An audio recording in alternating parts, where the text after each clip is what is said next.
Amado Señor y Padre Celestial, hoy venimos delante de ti, Padre, a darte gracias, mi Rey precioso, por este día tan hermoso que tú nos has regalado, Señor.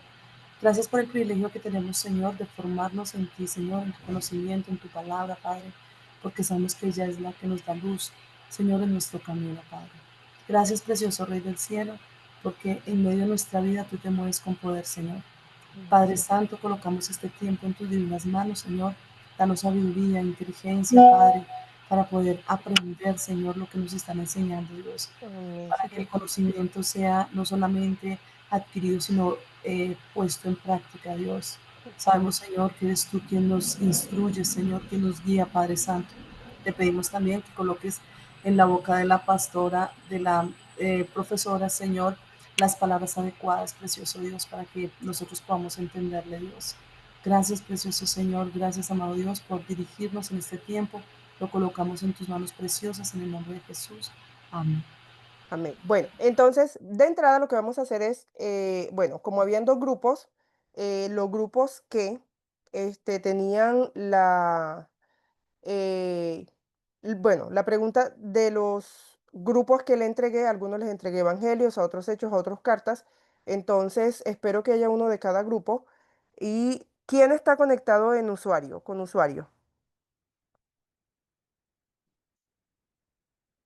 Profe, soy yo, Daniel Pinzón. Qué pena es que no le Ok. pude No, cambiar. Daniel, no te preocupes, yo lo hago acá. Yo creo que yo lo puedo hacer acá. Es para... Uf, mm, Daniel. Ya, listo. Entonces, ¿quién tiene evangelios? ¿A quién le tocó evangelios? Si hay alguno del grupo de evangelios, entonces, por favor,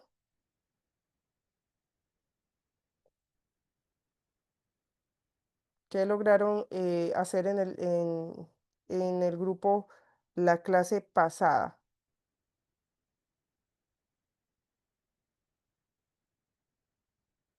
¿No hay nadie del grupo de evangelios? Bueno, ¿quién trabajó Profe, qué hechos? pena, es que estoy Ah, buscando el documento, las qué pena. notas, ok, ok, tranquilo, Ernesto, yo te espero.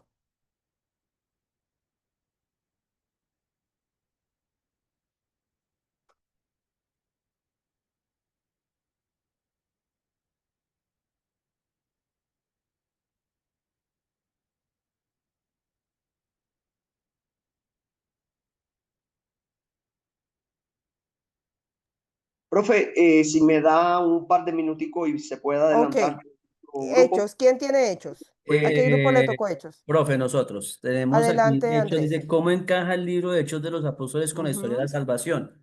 Entonces tenemos el libro, bueno, son los apuntes que tenemos acá. El está libro de bien. los Hechos de los Apóstoles encaja perfectamente en, primero, la narración de la continuación de la historia de la obra del Salvador, su resurrección y ascensión indiscutiblemente validada por sus discípulos y una multitud, Hechos 1 del 1 al 3. El cumplimiento de la promesa, ese es el punto 2, el cumplimiento de la promesa de enviar su Santo Espíritu sobre la iglesia, Hechos 1:8. Ok, Lo que, ok, lo que la perfecto. Excelente. empodera para el extendimiento de la predicación de su nombre para salvación al mundo entero. Punto 3, la predicación del arrepentimiento para salvación, Hechos 2:38 al 39. La Excelente. declaración de la existencia de un solo Dios y asimismo un solo mediador entre Dios y nosotros, Hechos 4:12. Ok, muy bien, muy bien. Y pues sobre todo, creo que uno de los puntos importantes en Hechos es este asunto de Hechos 1:8, ¿cierto? Y creo que algo que pasa con Hechos es que ya en Hechos ya uno empieza como a ver cómo se está entrelazando eh, o cómo va cogiendo más forma el tema de la salvación, ¿cierto? Como esto para dónde va. Y esa promesa que se hace mucho antes con Abraham en Génesis, cómo aquí se empieza como a dar cumplimiento a esa promesa, ¿cierto? Cómo se expande el Evangelio a la iglesia y de hecho es literal, Hechos 1:8, cómo se va a expandir la iglesia en Jerusalén, en Samaria y hasta lo último de la tierra. Eso se vuelve literal en la expansión del evangelio. Entonces, sí, ya empieza uno a ver como ese tipo de cositas en este libro de Hechos. Y bueno, pues libro obligado para historia de la iglesia, Hechos de los Apóstoles. Entonces, ahí uno se da cuenta cómo encaja eso. Listo, muchas gracias, Andrés y Rosario, y listo. No sé si Trabajamos ya, con el hermano José Vicente y la hermana Diana. ok, ¿ya ustedes montaron el documento o las notas? No sé, hermana Diana, si estás conectadita, creo que ya lo iba a subir. Sí, Bueno, profe, nosotros, el grupo de los evangelios, ya montamos. ok, ¿y el de Hechos? Sí, el de Evangelio sí No, lo... en el Ok, caso de nosotros nos tocó solo los evangelios. ok, pero tienen que montar, eso fue lo que les dije ahorita, hay que montar en la plataforma, entonces, por lo menos, está Andrés, Rosario y Diana. Entonces, Andrés, Rosario y Diana van a montar el mismo documento. Y que en el documento que monte esté en el nombre de los tres, pero los tres tienen que montar. Los cuatro, con el hermano José Vicente. Correcto. Exactamente, también, porque a la hora que yo vaya a calificar, entonces es para poner la nota de la tarea ahí. O Entonces sea, usted me cada monta uno el montarlo. documento, sí, cada uno lo monta. Y Ok, ya yo pongo la nota para cada integrante del grupo. Así que sí se los agradezco. Listo. Bueno, yo reviso el documento ahorita y ahorita si hay que habilitarlo, darle más espacio, yo lo habilito. ¿Listo, Ernesto? Perdón, profe, Eh, ¿en qué apartado? Eso está, yo se los coloqué en el encuentro, ya les digo, bueno, ahorita les confirmo en qué encuentro está, pero ya yo lo había habilitado. Adelante, Ernesto, dale. Listo. Los evangelios, que es la tarea que nos correspondió a mi grupo y a mí. Los evangelios en la Biblia son un tipo literario específico conocido como el género evangelios. Este Ujú. género es nuevo en la literatura bíblica y cristiana y no existía en el Antiguo Testamento. Los Ok. evangelios tienen como finalidad principal anunciar la buena noticia. Entre paréntesis colocamos evangelio significa literalmente mensaje de salvación, centrada Ok. en la persona y la obra de Jesucristo, presentada como el Cristo, el Señor y el Hijo de Dios. Y un resumen más amplio, pero le leí solo el encabezado, profe. Ok, listo. Entonces, bueno, pero en eso que mencionaron, parte de lo que quiero escuchar es cómo sienten ustedes que los evangelios encajan en todo este tema de la historia de la salvación. ¿Cómo va en ese rompecabezas de la historia de la salvación? ¿Cómo cuadra eso ahí? A ver. Miren a ver en las notas que hay de eso, porque hablaron del género y sí, efectivamente es lo que dijeron, pero quiero entender cómo lograron entender ustedes eso de que cómo encaja los evangelios en este tema de la historia de la salvación. En el caso de los evangelios, Ujú, profe, es el conector que Dios usa ujú, para ujú. conectar el Antiguo Testamento con el Nuevo Testamento en Ok, el yes. propio lineamiento del plan de redención. Ujú, ujú. ¿Por qué? ¿Por qué piensan que hace como ese clic ahí el asunto de los evangelios entre el antiguo y el nuevo? ¿Por qué? ¿Qué piensan ustedes de eso? Como grupo, de pronto, ¿qué podrían decir acerca de eso? Sí, en el caso de los evangelios también, eh, es el conector, como decía, Ujú. del cumplimiento, el Es, cumplimiento del ahí propio está el Jesús. punto, exactamente. Es el Sí, asunto del cumplimiento, porque en el sí, Antiguo Testamento se viene hablando de la promesa de un Mesías, ¿cierto? correcto, Y aquí en los Evangelios esa promesa del Mesías se va a cumplir y se cumple en Jesús. Entonces, correcto, exacto, si nosotros sacamos los Evangelios de la historia de la salvación, perdimos, ¿cierto? Perdimos porque no hay correcto, forma de mirar cómo eso que se viene hablando en Isaías, que se viene hablando acerca de una promesa que hay, de un Mesías, eh, si no está eso, entonces, ¿qué es lo que se va a cumplir en el Nuevo Testamento? No hay forma de que se cumpla algo que no se había anunciado. Entonces, si sacamos a los evangelios de ahí, nos quedamos sin historia de la salvación literal. Entonces, gracias, correcto. Ernesto. Muchas gracias. Bueno, ¿qué grupo tiene cartas paulinas?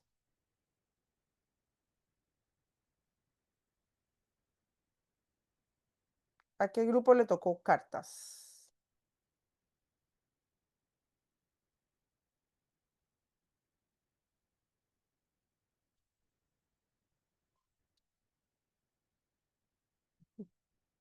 Espérense que ya- ¿Qué Profe, grupo? creo, creo que fue nosotros, pero no estoy segura. Es que nos han repartido en varios grupos y estoy más confundida que la mamá del chavo, desaparecida mejor. Y no sé, pero no recuerdo con quiénes estábamos, o quiénes éramos. No recuerdo. Regálenme un segundito, ya les... Dani, sí, estaba contigo, sino que estoy buscando aquí el resumen, Enid. Ah, bueno, dale, porque yo no lo encuentro, no supe qué pasó.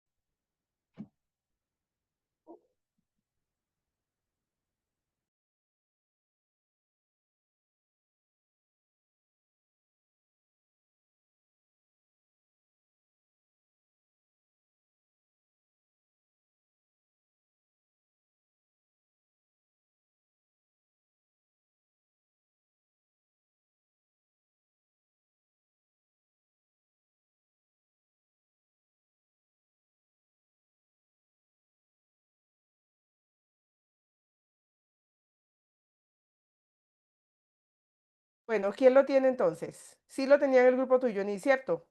Y yo porque borré los grupos. Sí, señora. ¿Lo Ah, bueno. encontraste, hermano? No tengo aquí el archivo, pero pero pues te puedo hablar, profe, Bueno, acerca de... entonces pasemos a otro grupo mientras el grupo de las cartas Paulinas va. Otro grupo era creo que las cartas, no sé si fueron las cartas de Pedro que les puse a algunos y creo que a otros les puse las cartas de Juan. Entonces, el grupo que tenía las cartas de Pedro.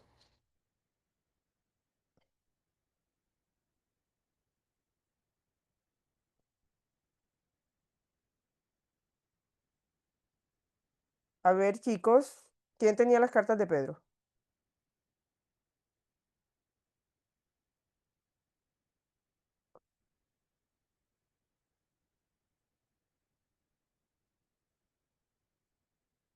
Bueno, ¿en qué grupo está Jimena? ¿En qué grupo está Janet? ¿En qué grupo está José Vicente? ¿En qué grupo estaba Drúbal?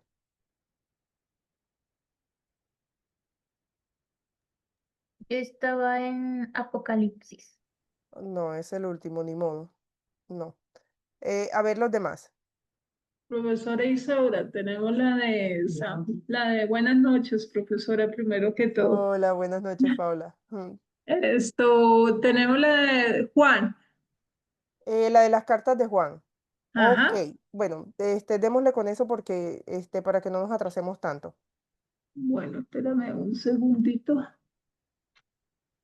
Discúlpeme, Paulita, Fíjate discúlpeme, que por estaba favor. con- Mientras tanto, nosotros, José Vicente y Diana, es que tuvimos un Ajá. pequeño percance con el internet por Ujú. el computador. Ay, caramba. Y no, o sea, nosotros tenemos Hechos de los Apóstoles con el hermano, la hermana Rosario y Andrés. Ok, ¿ya tienen las notas de hechos?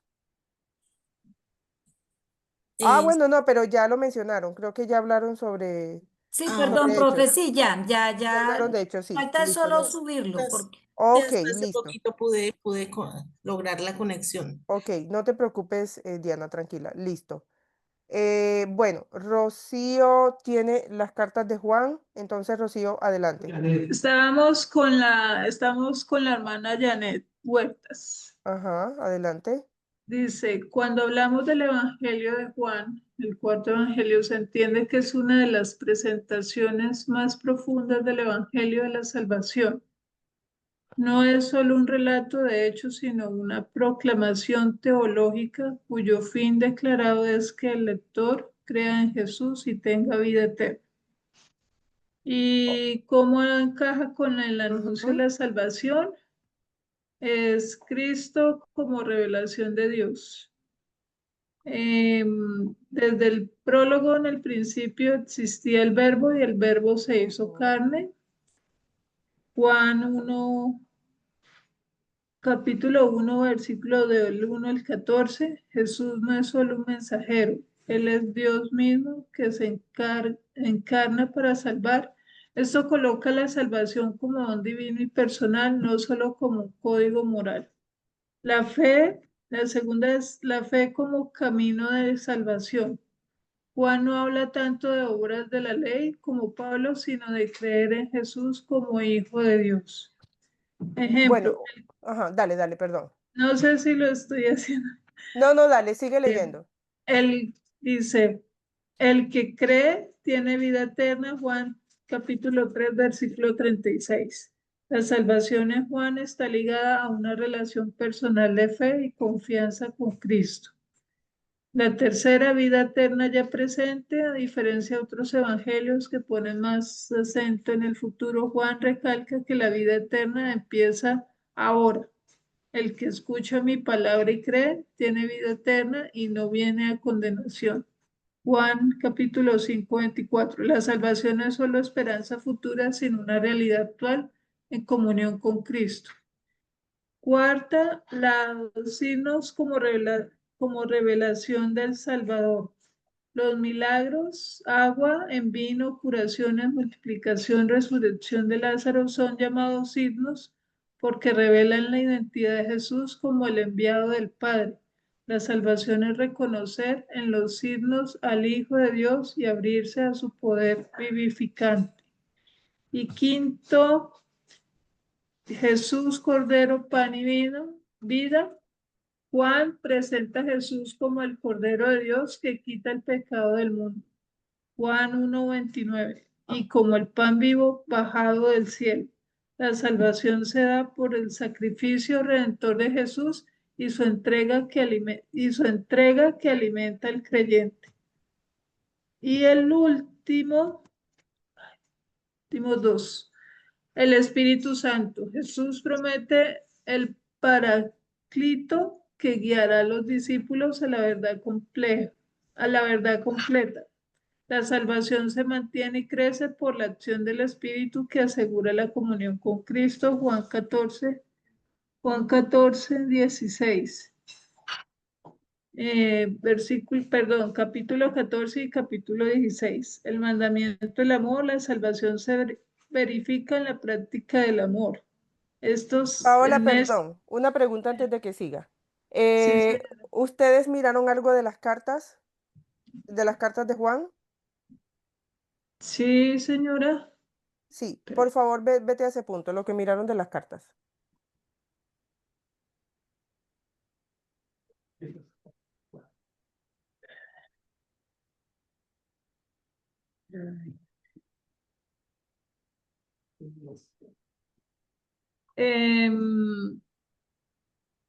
Las cartas de San Juan es Ok. una de las cartas del Evangelio. No, las cartas. Eh, Primera, segunda y tercera de Juan. ¿Qué miraron de las cartas que encontraron? Pues yo estuve mirando, pero San Juan como tal, la carta O como sea, tal. tú miraste solo el Evangelio. Sí, señora. Ok. No sé si alguien más en el grupo miró algo de las cartas. Pero también, pues yo tenía la duda y yo investigué también sobre las cartas de San Juan. Ok. ¿Qué encontraste de las cartas acerca de la pregunta que hice? Pero ya te lo digo.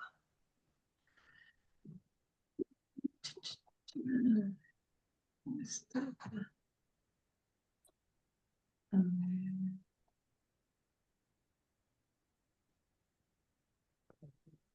Dice, las cartas de San Juan no son relatos como el Evangelio de San Juan, sino escritos pastorales y exhortativos. Encajan en el mismo núcleo del Evangelio de la Salvación porque desarrollan y aplican a la vida cristiana los temas fundamentales del Evangelio de Juan. ¿Cómo es esta parte? Es primero Cristo como revelación y fuente de vida, la salvación como comunión, la fe en Jesús como Hijo de Dios, el amor como signo de la vida nueva, la verdad frente al error y bueno, en cada punto hay una explicación, pero en resumen, dice que las cartas de San Juan encajan en el Evangelio de la Salvación como su prolongación práctica, mientras el Evangelio expone la revelación de Cristo para que creamos las cartas, exhortan a vivir en esa fe mediante la comunión, el amor y la verdad, garantizando así vida eterna. Ok, bueno, ahora sí, de eso que leíste, o de eso que leíste o que investigaste de las cartas, ¿cómo crees tú que encajaría el mensaje de las cartas de Juan con la historia de la salvación, con lo que estamos hablando de coherencia? Piénsalo y ahorita me respondes. ¿Cómo Ok. encaja eso, mensaje de las cartas de Juan, en la historia de la salvación o en la coherencia que estamos hablando del Antiguo Testamento y que venimos iniciando con el Nuevo? Entonces, eh, bueno, no sé si ya tienen, bueno, las cartas, falta cartas paulinas para no irnos a Apocalipsis porque pues finalmente aquí sí ni modo es el que tiene que cerrar. Profe, buenas noches. Buenas Listo, noches, ya tengo por aquí un archivito que encontré entonces. perfecto. Bueno, en las cartas Paulinas, Pablo desempeña un papel central en la explicación del plan de salvación revelado por Dios en Jesucristo, ¿sí?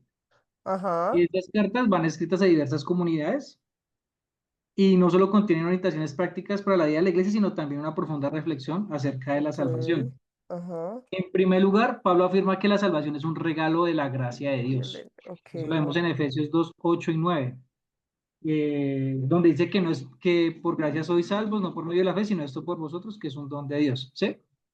En ujú, segundo lugar, tenemos que, en segundo lugar, hay que aprender eso. Eh, tenemos que el núcleo del plan de salvación está en la muerte y resurrección de Jesucristo, y eso está en Primera de Corintios 15, del 3 al 4.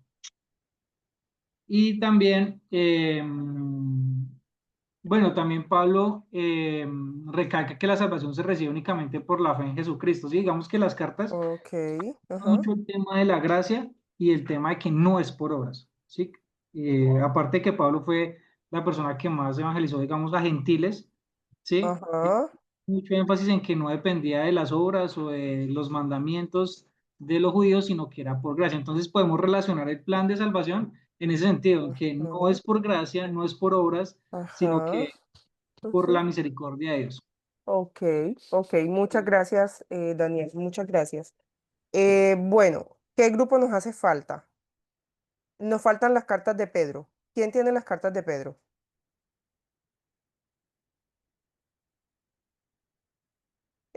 Asdrúbal, ¿tú en qué grupo estabas? Profe, con Daniel. Ok, ¿quién me Sí, señor. falta? Aliocha, ¿con qué grupo estaba?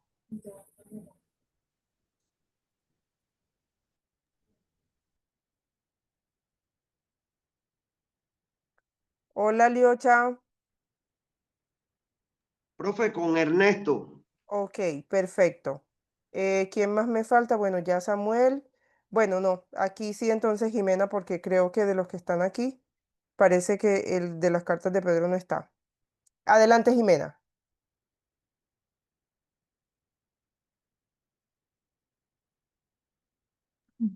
Bueno, la salvación a través del Apocalipsis la podemos definir en varios puntos clave que Ujú, relata esta revelación por medio de Jesucristo por medio de Juan. Entonces, primer punto. El cómo Jesús quería transmitir el mensaje a las 7 iglesias, cada una con un reclamo, una advertencia y un premio. No solo podemos interpretar estos mensajes para ese tiempo, sino también como un mensaje para nosotros los creyentes y para aquellas personas que no han creído en la salvación por medio del Señor Jesucristo. ok, Porque los diferentes mensajes son interpretaciones para las personas aún no creyentes o que creyeron y se apartaron. Según las ajá, advertencias claras del juicio justo de Dios sobre la maldad de la humanidad, empezando con ajá, el tema de las profecías de los 7 sellos, las 7 trompetas y las 7 copas, podemos ver una combinación del juicio que Dios derramará sobre todo aquel que no recibió a Cristo en su corazón. El mensaje de la profecía es creer o no creer. Em, Aunque es una revelación que puede puede infundir miedo, quiera que lo lea, Jesús advierte, pero también podemos ver un camino de arrepentimiento y de aceptar que todo el que oyere su palabra se pierda o sufra este juicio. Por eso es importante incluir el Apocalipsis en el tema de la salvación. Tercero, Jesús quiere que también todos aquellos que creen de manera incorrecta crean en la verdadera doctrina. En Apocalipsis 17 habla de la gran ramera, que es una interpretación sobre cómo las falsas doctrinas han gobernado este mundo actual y se ha perdido el verdadero sentido del Evangelio y de la salvación. Por más que, em, por más de que muchas doctrinas influyan el tema de la salvación, ¿realmente predican la verdadera salvación? Ok, Es una reflexión que Jesús quiere que hagamos y también cuestionarnos a nosotros mismos al volvernos a la autoridad de la palabra, para no perecer de conocimiento y poder ser más enfáticos en el tema de la verdadera salvación. Y cuarto, bueno, el último punto que hemos analizado ha sido la gran recompensa que Dios tiene para los que son salvos. Dios ha prometido la corona de vida para aquellos que le aman, a los que creyeron en el gran sacrificio de la cruz y fueron salvos, porque aceptaron al Salvador en su corazón y se arrepintieron. Y esta última palabra nos hace creer que el verdadero mensaje de Jesucristo por medio del Apocalipsis es el verdadero arrepentimiento, no solo para salvarnos del gran juicio, sino para poder comprender el verdadero evangelio. ok. Ok. ¿Listo, Jimena? Ok. Listo, Jimena. Bueno, creo que Sí, ya sí, con esto, señorita. bueno, gracias. Listo, creo que con esto, entonces yo les voy a dar como una explicación de cómo esto, de alguna manera, pues también está unido con este mensaje de la historia de la salvación. Entonces vamos a mirar algunas, como algunos puntos aquí. Yo lo hice más como, más que todo como en grupos.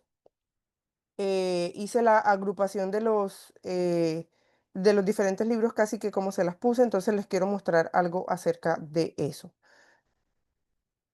Bueno, entonces, otra vez, tal como lo mencionamos en la clase pasada, el Nuevo Testamento también encaja en esa historia bíblica. Hay un periodo, el de los 400 años del periodo intertestamentario, de ese vamos a hablar después, pero en este asunto de la coherencia de la Biblia, hay varias cosas que hay que tener en cuenta y por lo menos con el Evangelio. ¿Qué pasa con los Evangelios? Cierto, lo que ustedes decían ahorita, en ellos se narran los principales acontecimientos de la vida, pasión, muerte y resurrección de Jesús, interpretados desde el contexto particular de cada autor y desde su perspectiva. ¿Qué es lo que pasa con este mensaje de los evangelios? Que en los evangelios, tal como mencionaban ahorita, se va a cumplir la promesa de la que se viene hablando en el Antiguo Testamento acerca del Mesías. Entonces, aquí eso se hace realidad, ¿cierto? Porque de alguna manera eso era algo que se había escuchado. Bueno, viene alguien, pero ¿quién viene? ¿Cierto? Ese alguien que venía va a ser el cumplimiento total de esa promesa que se menciona de alguna manera con Abraham, de esa promesa que se menciona en Ruth también, al final del libro de Ruth, esa promesa que se menciona en Isaías, ¿cierto? Que va a nacer un Salvador. El cumplimiento de la promesa se hace efectivo aquí. ¿Qué pasa en los evangelios? Que en los evangelios, y de pronto después vamos también a mencionar algo de eso, que cada uno tiene su perspectiva. ¿Cierto? Tenemos públicos diferentes. Tenemos Mateo que va encaminado a judíos, o el mensaje de Mateo es para el contexto judío, en particular el contexto de Marcos, que es para, de alguna manera, el mensaje de Marcos de alguna manera es para los altos mandos, entre comillas, es para el pueblo romano, pero es como si fuera para una población especial. El contexto de Lucas es para gentiles, y el contexto de Juan, que de alguna manera también incluye un público ahí medio revuelto. Entonces, tenemos diferentes perspectivas, la vida de Jesús, pero contada de diferentes maneras. Juan se enfoca literalmente en mostrar quién es Jesús. Lo que Juan va a hacer es que, o sea, Juan como que va a decir, no va a dar espacio a que haya dudas de quién es Jesús. Entonces él los va a mostrar por todos lados. Los 7 yo soy, los milagros que hace Jesús. Juan se va a encargar de dejar la vida de Jesús, pero al descubierto, para que no haya duda que ese Mesías que venía en realidad existe, ¿cierto? Y Juan en el inicio hace alusión a lo que pasa hace alusión a Génesis, en el principio era el verbo era Dios y el verbo era con Dios y el verbo tiene cumplimiento aquí, ¿cierto? Esa palabra de la que se habla antes, esa palabra se hace efectiva ahora, aquí, ¿cierto? Y Juan lo deja muy claro. Un enlace que se va a hacer también más adelante con las cartas, pero aquí Juan va a dejar ese tema claro. Y cada uno se va a encargar de mostrar, cada evangelista, que Jesús es el Salvador prometido, ¿cierto? Ahorita vamos a mirar algo de la genealogía de la genealogía de Mateo, que básicamente evoca eso, ¿cierto? ¿Quién es Jesús, ¿cierto? ¿Quién es ese Mesías prometido? Ese es el que se le va a dar como apertura aquí en los evangelios y ellos van a mostrar eso. Llegamos a un libro como Hechos que sigue con el cumplimiento de ese mensaje del evangelio del que se viene hablando en el Antiguo Testamento, ¿cierto? ¿Qué pasa en Hechos? En Hechos se da la expansión del mensaje del cristianismo durante los primeros años de vida de la iglesia, ¿cierto? Para nadie es un secreto, todos sabemos que Hechos es el inicio de la historia de la iglesia.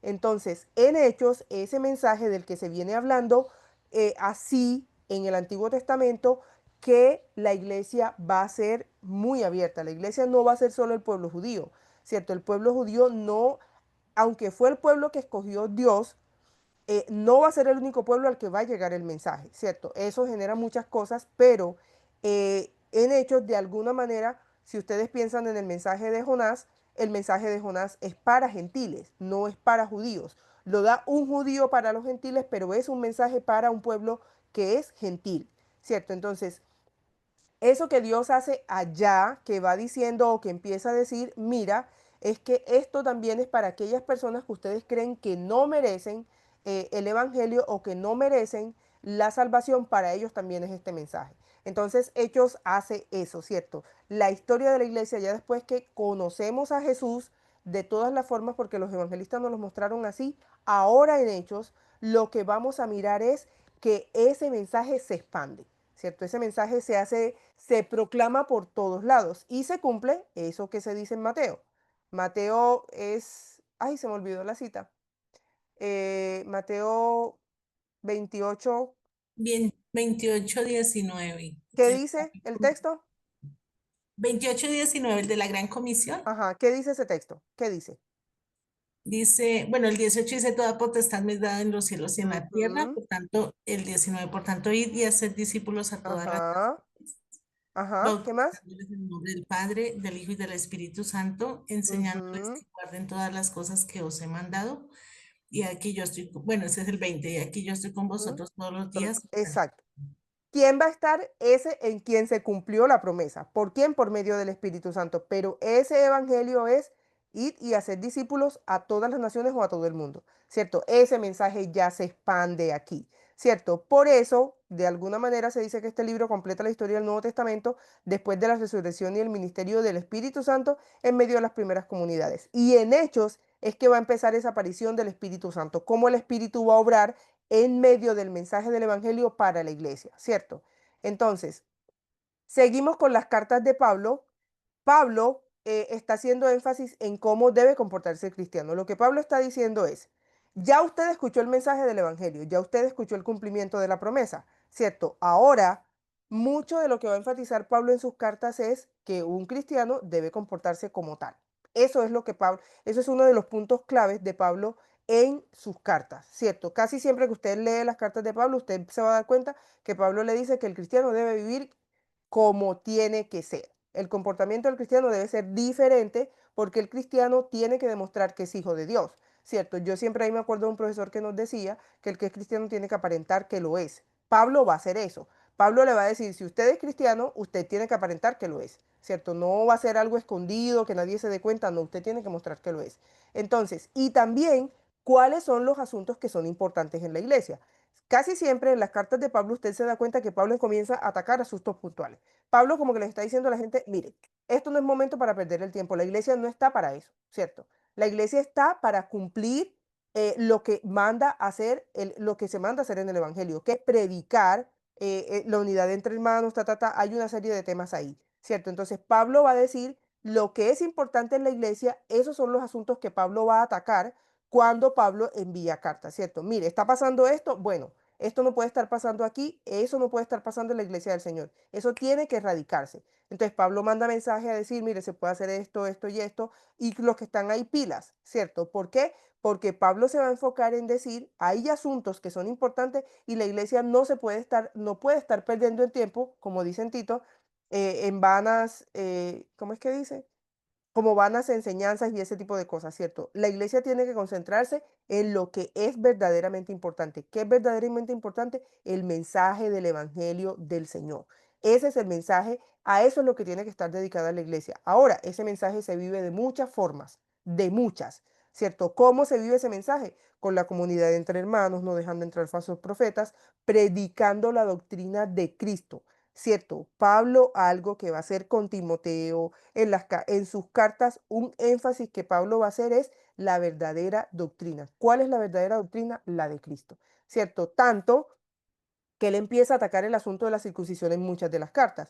¿Y quién lo va a hacer? Pablo, un judío recalcitrante hasta decir ya no más, que antes creía que lo que hacía era por la predicación del evangelio, porque era lo que de alguna manera como judío se le había inculcado, ¿cierto? Perseguir a los que proclamaban el mensaje porque él estaba viviendo el evangelio de otra forma, hasta que el Señor se le aparece, le quita el velo y Pablo se da cuenta que como lo estaba haciendo no es, pero él estaba seguro de que sí. Entonces, esa falsa doctrina de la que él hizo parte, él ahora va a decir, mire, esto no era. Y la verdadera circuncisión no consiste en la operación de hacer el proceso de circuncidar al varón. La verdadera circuncisión requiere o lo que busca es un cambio verdadero, un cambio del corazón. Y eso lo menciona, la verdadera circuncisión es desde el corazón. Pablo va a hacer mucho énfasis en eso, en que la doctrina es clara. O sea, aquí la doctrina es Cristo y no es nada más. ¿Cierto? Eso también lo muestra en Tito. ¿Cierto? La doctrina de la salvación, ¿en qué está arraigada la doctrina de la salvación? Pablo va a dejar eso muy claro. ¿Por qué? Porque algo que Pablo va a atacar constantemente en sus cartas es el asunto de la entrada de los falsos maestros a la iglesia. Entonces, ese es un tema que no se puede meter en la iglesia. ¿Por qué? Porque la iglesia debe estar concentrada y debe tener claro y debe estar firme en cuál es la doctrina de la salvación. La doctrina de la salvación es Cristo Jesús, es el único que la puede dar. Creer en Cristo es lo que asegura de alguna manera ese paso a la salvación, ¿cierto? Usted puede tener mucha sabiduría, como dice en 2 de Timoteo 3, del 15 al 17, usted puede tener sabiduría, pero usted para acceder a la salvación tiene que creer en Cristo Jesús.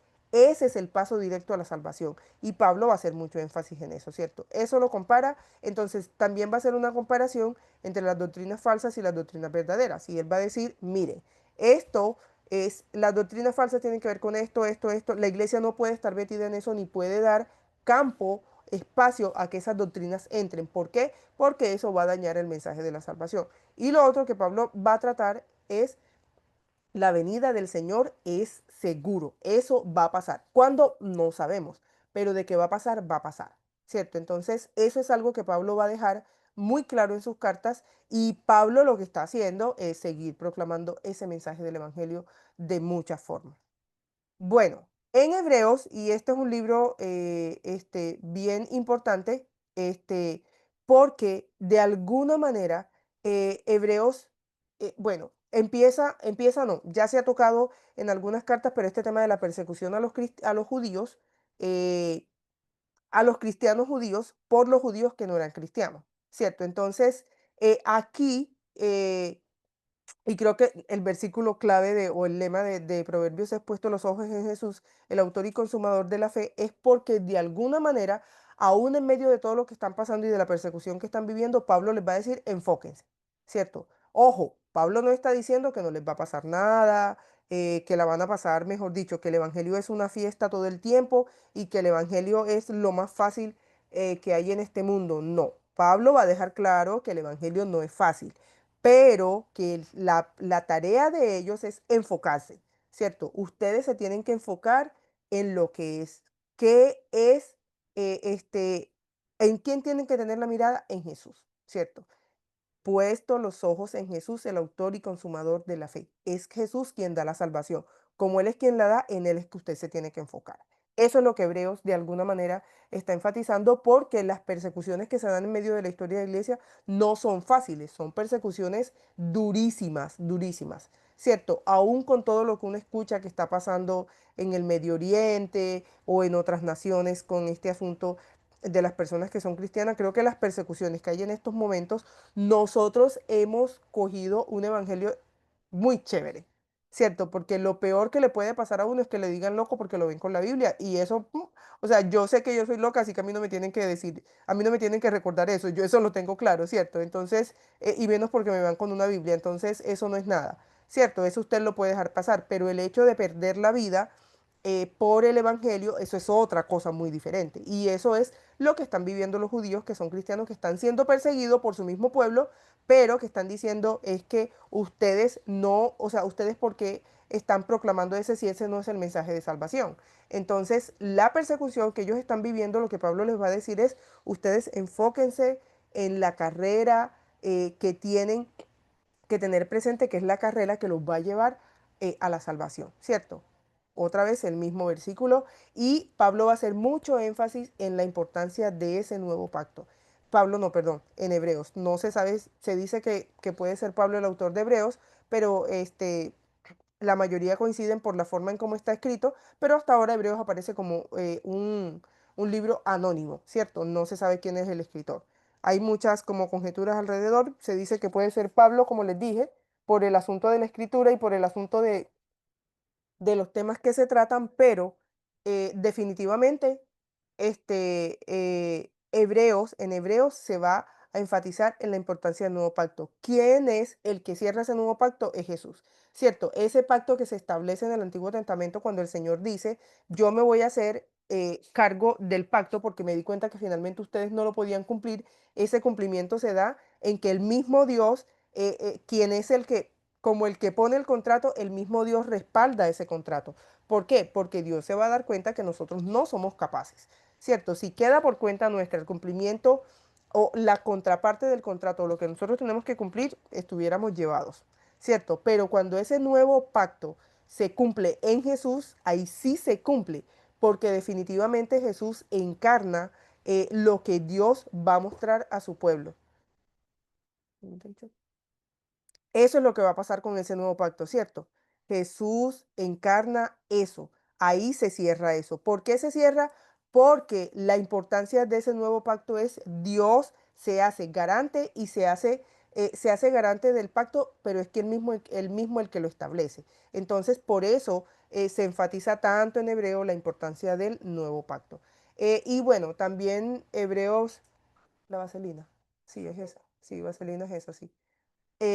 Y también Hebreos es una carta que da aliento al pueblo judío que está siendo perseguido para seguir, y por eso hace como la analogía con el asunto del atletismo, de la carrera, y creo también, parece ser que esto hacía como parte de pronto de juegos o de tradición judía, este tema del atletismo, que parece que ser que en parte se usa esa analogía porque la gente a la que se está hablando, los judíos que están siendo perseguidos, van a entender de qué se les está hablando, ¿cierto? El asunto, en hebreo se menciona mucho la carrera de la fe, ese tipo de cosas que hacen alusión a carreras, como a un asunto de deporte, y es como alentar al pueblo a seguir esa carrera, a no parar, ¿cierto? A llegar hasta la meta, ¿cierto? Esa meta hay que cumplirla, hay que llegar a esa meta, y esa meta finalmente es Jesús porque es Él quien ofrece la salvación. Entonces, ahí se van dando cuenta cómo cada uno eh, de alguna manera encamina eso. Y la salvación, como yo les decía, tiene muchos temas alrededor, ¿cierto? Parte de eso es el asunto de cómo tener una conducta como hijo de Dios, y esto se enfoca en Santiago. Entonces, cuando hablamos de salvación, yo creo que a veces nosotros pensamos en que la salvación es solo, Señor, yo te acepté, entonces ya yo espero que yo en algún momento more contigo, ¿cierto? Pero ¿cómo se vive la salvación aquí en la tierra? ¿Cierto? ¿Cómo se vive eso? ¿Cómo vivimos nosotros la salvación? que el cristiano tiene que mostrar que lo es. Entonces, de alguna manera, Santiago se convierte como como en esos asuntos prácticos que Santiago dice, miren, aquí hay que tener en cuenta esto y esto, ¿cierto? Tanto que hacen muchas observaciones por el asunto de la lengua, el amor al dinero, tantas cosas que se hacen alusiones en Santiago porque se están dando, parece que fueran como tips para una vida muy práctica o tip práctico para decir el cristiano debe vivir así, así, así y no puede estar metido en esto y en esto, ¿cierto? Santiago hace mucho énfasis en esas cosas que dañan al cristiano. Esas cosas que dañan al cristiano son las cosas que le van a impedir seguir el camino de la salvación. Entonces a veces nosotros parece que alejáramos nuestra vida o nuestra vivencia en la tierra de pensar en que vamos a morar en algún momento con Cristo. No, eso no está alejado para nada. El comportamiento del cristiano, de hecho, usted va a mostrar, o usted va a reflejar esa vida eterna aquí. Ya después que usted se muera, cierto, nosotros esperamos llegar a estar con el Señor, pero el asunto es cómo vivimos aquí mientras esperamos esa segunda venida del Señor. Eso es lo que va a enfatizar Santiago, ¿cierto? Cómo debemos tener una conducta intachable y cómo debemos comportarnos. Ojo, cuando Santiago está hablando de conducta intachable, no está diciendo que nosotros somos unos ángeles con aureolas que no vamos a hacer nunca nada. No, él lo que está recordando es cómo debe vivir el cristiano y que a pesar de que somos pecadores, sí podemos vivir como hijos de Dios que somos. Entonces, eso hace parte del camino a la salvación, ¿cierto? Ese camino eh, que se vive en el Evangelio. Bueno, llegamos a las cartas de Pedro. Entonces, bueno, como se dice ahí, parte de estas cartas es que fueron escritas para los judíos o un grupo de judíos dispersos en Asia Menor y prepara a los cristianos también en medio de la persecución. Si ustedes se dan cuenta, cuando leen las cartas de Pedro, Pedro está dando mucho aliento a las personas que están en medio de la persecución. ¿Qué persecución? Los que están viviendo persecución por causa del Evangelio, ¿cierto? Ese camino que tanto anhelamos, esa meta a la que tanto anhelamos llegar, esa gente está siendo perseguida. Entonces, se está preparando a la gente y se le está dando aliento para seguir ese camino y aún en medio de la persecución entender que, que eso hace parte del camino del Evangelio, del camino de la salvación, ¿cierto? Entonces, de alguna manera, hay un tipo de persecución, ¿cierto? Hay persecuciones que de pronto eh, para nosotros estamos en un lugar donde como les decía ahorita, el evangelio lo vivimos de alguna manera más liviano porque no estamos todo el tiempo como pensando en que nos van a matar por predicar el mensaje, pero en las cartas de Pedro se está preparando a la gente para eso, ¿cierto? Es como, ¿cómo vive usted en medio de todas las pruebas que está pasando por el evangelio? También hay una advertencia sobre los falsos maestros que enseñan que la santidad no era importante y que el Señor Jesús no volvería. Entonces, miren la delicadeza del asunto, ¿cierto? Si se quita la segunda venida, entonces, ¿qué evangelio usted está predicando? ¿Cierto? Si nosotros no hicimos parte de la primera venida de Jesús, entonces, si arrancamos eso de la ecuación, que el Señor Jesús no va a volver, ahí nos quedamos sin argumentos para decir ¿cuál es la salvación de la que nosotros estamos hablando? No sé, porque el Señor Jesús no va a regresar. Entonces, ¿a mí de qué Jesús me están hablando si Él nunca va a volver? Entonces, eso es lo que... Y bueno, también hay un asunto en este tema cuando se dice que se advierte sobre los falsos maestros que enseñan la santidad, también hay un tema moral aquí, ¿cierto? ¿Cómo viven mientras están pasando esta persecución, están viviendo en medio de... eh, todo lo que está pasando? Bueno, las cartas de Juan también habla de cómo contrarrestar las falsas enseñanzas, pero aquí el asunto de la falsa enseñanza es algo bien delicado porque lo que se está o lo que está tratando de contrarrestar estas cartas de Juan es mostrar que Jesús sí se encarnó, ¿cierto? ¿Qué piensan ustedes? ¿Cuál sería el peligro de hablar o de quitar la encarnación de Jesús? ¿Qué piensan ustedes de eso? ¿Qué creen? Si nosotros decimos que Jesús no fue encarnado, ¿qué creen que significa eso para el Evangelio?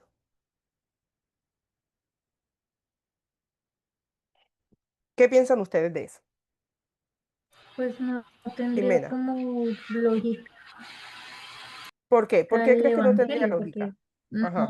no habría, porque pues Jesús trajo fue un mensaje como de esperanza, unas nuevas buenas Ok. de salvación. Ujú, ujú. Ok. Jesús no fue encarnado, entonces no tiene sentido nada No, de la salvación. exactamente. Ok, muchas gracias, Jimena. ¿Quién más? ¿Quién más? ¿Por qué creen que este tema de la encarnación de Jesús es tan importante en el asunto del Evangelio, de hablar del Evangelio de Jesús? Porque es la Yo creo manera de mostrar que Dios mismo se hizo hombre para poder Ujú, morir en nuestro lugar. exactamente, exacto. Enid, y ya le doy la palabra a Paola. Adelante, Enid. Yo considero que fue necesario que nosotros conociéramos la vida de Jesús en la tierra, Ujú, porque eso nos da ejemplo de cómo Jesús pudo soportar, cómo Jesús fue hombre, cómo se dolió, cómo lloró, ujú, cómo ujú, sufrió, cómo tuvo hambre, cómo fue probado, pues eso nos da como la fuerza para nosotros decir, sí, yo sé que Jesús era Dios en ese momento, pero también era humano 100%. también Entonces, hermano si él pudo 100%. hacer, nosotros también lo podemos hacer. Si él soportó Muchas todo gracias. por nosotros, aún a Sí, nosotros. exactamente. Gracias, Enid. Paola, adelante. Pienso que es importante porque a través de la venida de Cristo, de toda la historia que pudimos aprender de en la Biblia, podemos ver cómo Dios se identificó con la humanidad. Es una revelación que tiene Dios con la Ujú, humanidad para decir que Él es como una manera que Él se puede dar a conocer también y dar a entender que Él siente, Él ujú. puede sentir el dolor que nosotros sentimos aquí en la tierra, Ok, como gracias. para que no lo Ajá. veamos como algo distante, como algo ajeno. Ajá, exactamente, exactamente. Y tal como han mencionado ustedes y decía Jimena ahorita, el asunto es que si se niega la encarnación de Jesús, el Evangelio pierde todo el sentido del mundo. ¿Por qué pierde el sentido? Porque, o sea, ¿quién fue el que murió en la cruz por nosotros? Jesús. ¿Y por qué murió? Precisamente porque vino a encarnar lo que decían ahorita. El hecho de que Él vino a pagar por mi pecado, ¿cierto? Yo no morí por Él, ¿cierto? Aunque la Biblia dice, y eso está claro, que la paga del pecado es muerte, y ya entendemos por qué, porque a veces pareciera que entendiéramos, bueno, eso es una opinión muy personal, ¿cierto? Cuando hablamos que la paga del pecado es muerte, más la dádiva de Dios es vida eterna, parece que a veces pensáramos, no sé, y yo creo que muchos han pensado en eso. Alguien, una persona hizo algo y era cristiana y murió, entonces eso fue porque pecó, ¿cierto? Eso es a veces las conclusiones que sacamos. No sé quién se enfermó y se murió porque, ¿cierto? Yo creo que eso es un tema que no tiene mucho que ver con lo que estamos diciendo, o con lo que dice la Biblia, el tema de la paga del pecado es muerte. ¿Por qué la paga del pecado es muerte? Porque así se muestra en Génesis. Porque por la desobediencia y el pecado que vivimos, entonces el resultado del pecado va a ser la muerte, ¿cierto? La muerte, el desalojo, que eso es lo que pasa seguido al asunto de la caída, ¿cierto? Pasa la caída, este, Adán y Eva son despojados o desalojados del Edén, pero inmediatamente empieza el tema de la muerte a rondar ahí, ¿cierto? Y todo lo que o toda la sentencia que se da en Génesis 3 acerca del pecado, de las consecuencias del pecado, se empiezan a vivir inmediatamente, ¿cierto? 3 al 4 pasamos un capítulo y ya está que Caín mata a su hermano. ¿Cierto? Esa es la paga del pecado. ¿Por qué la paga del pecado es muerte? Porque es consecuencia del pecado que se cometió. ¿Cierto? No porque pues nosotros nos tenemos que morir en algún momento. Nosotros no nacimos para semilla, ¿cierto? Nosotros nos vamos a morir, pero eso es por causa del pecado que hubo inicialmente. Entonces, por eso la paga del pecado es muerte. Eso es una opinión, porque yo sí, claramente uno ha escuchado que, no, pero es que tal persona no fue porque pecó, pero entonces, ¿qué pasa? Pues les voy a dar un ejemplo. Cuando muere alguien cristiano en un accidente. Entonces, ¿qué dice uno ahí? Que era porque estaba pecando o qué. O sea, nosotros no tenemos potestad para decir eso. Entonces, este asunto aquí es que Jesús va a morir en la cruz. Él muere como un pecador cualquiera. ¿Por qué? Porque precisamente Él va a pagar por nuestro pecado. Y el ejemplo que les quería dar es que hace, creo que menos de, por ahí 15 días o un poquito más de pronto, un chico de la iglesia, estaba muy joven, 45 años, era médico y enfermero. Iba en una moto, iba en su moto y parece que, no sé si era que estaba muy cansado, que parece que tuvo un microsueño, se cayó de la moto, se golpeó la cabeza, iba como en una vía rural, se golpeó la cabeza y se mató, ¿cierto? Entonces, ¿qué dice uno ahí delante de eso? Ah, no puede decir nada, porque yo no estoy diciendo que él no era pecador, lo que estoy diciendo es cómo una persona que cree en Dios y que amaba tanto el Señor y que predicaba tanto su evangelio, ¿por qué le pasó eso? Entonces, esas son como las cosas que uno a veces ve y dice, eso es soberanía de Dios. Entonces, él no se mató porque, pues, el Señor pudo tener la potestad de salvarlo, ¿cierto? Pero el Señor es soberano. Entonces, ¿qué dice uno ahí ante eso? Ah, que se murió porque estaba pecando. No, eso no. Y yo creo que eso no es potestad de nosotros. Cuando hablamos de la paga del pecado de muerte, estamos haciendo referencia al asunto que pasa en Génesis 3, de hay consecuencia del pecado y el pecado, la consecuencia del pecado es la muerte y Jesús va a contrarrestar eso. ¿Qué hace Jesús? Darnos vida nuevamente. ¿Por qué? Porque Él se ofrece por mi culpa, por mi pecado, por aquello que yo debía pagar, Él lo va a pagar. Entonces, al hablar de que Jesús no fue encarnado, entonces, ¿de qué pecados a mí me perdonaron? No había, o sea, no, ¿qué pecados me van a perdonar? Ninguno. No hay necesidad de eso. O sea, ¿por qué? Porque Jesús no murió por ningún pecador. Entonces, el peligro de este tema de negar la encarnación de Jesús es como dijo Jimena, es negar el evangelio, negar el piso del evangelio. Si no hay encarnación, no hay evangelio de ninguna forma. Y bueno, y ya le voy a dar la palabra a José Vicente o a Diana, es el tema de la afirmación de la fe de los cristianos. Y algo muy bonito que pasa en las cartas de Juan es que en las cartas de Juan se va a mostrar cómo se debe vivir el evangelio, ¿cierto? Que no es solamente pensar en el asunto de la salvación, como les decía ahorita, que a veces desligamos este tema. Pensamos en la salvación y pensamos como mi vida no tiene nada que ver con eso. No, Juan empieza a mencionar cosas que tienen que ver con eso. Las falsas enseñanzas, el amor entre los hermanos. Entonces, cierto, ese tipo de cosas que hacen parte del camino del Evangelio, que es ese camino el que nos va a llevar a la salvación. Ahora sí, José Vicente o Diana o José Vicente y Diana. Profe, buenas noches. Buenas noches. Yo quiero aportar algo acerca de por qué es importante la enseñanza eh, de Jesús, de la encarnación de Jesús, ¿no? Ujú, Pues yo puedo entender que, número uno, porque es un fundamento de la fe cristiana, su ujú. amor para con nosotros al enviar a Jesús para conectar a la humanidad con lo divino, ¿no? Y, Ok. pues Ujú, poder ofrecer la salvación y la reconciliación para la vida eterna. ujú, ujú. Entonces, es Sí. lo que yo puedo aportar. Sí, es esa conexión. Gracias, José. Muchas gracias. Bueno, pasamos a la carta de Judas y es, como dice, hay una exhortación a los cristianos a contender a favor de la fe de Jesús y en contra de la falsa doctrina. Miren cómo este asunto en el Nuevo Testamento de la falsa doctrina es tan recurrente, ¿cierto? ¿Por qué? Porque hablar de falsa doctrina es negar el Evangelio de Jesús, ¿cierto? Negar la salvación, negar la encarnación, todo eso hace parte de las falsas doctrinas. Entonces, de alguna manera es interesante cómo en esta carta se está animando a los cristianos como a defender. Y cierto, y cuando estoy hablando de contender, ojo, yo no estoy mandando a pelear a ninguno aquí, no es que usted se vaya a pelear con otro ahora porque va a defender el Evangelio, no, es a tener claridad en defender el Evangelio, ¿cierto? ¿Por qué Jesús o por qué la fe en Jesús es ese camino a la salvación? Y bueno, llegamos a Apocalipsis que es el libro que cierra como esta historia o esta travesía de esta historia de la salvación.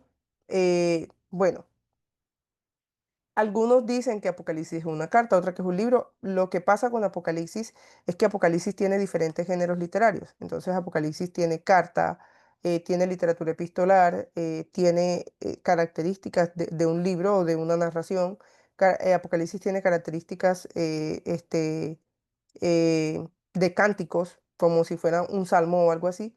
Apocalipsis tiene mucho o mucha variedad de géneros literarios. Vamos a mencionar el tema del género literario en algún momento, porque es importante para la interpretación bíblica, pero Apocalipsis es un libro que es muy variado, ¿cierto? Tiene de todo. Entonces, se dice que es un libro o una carta larga escrito a las iglesias de Asia Menor, ¿cierto?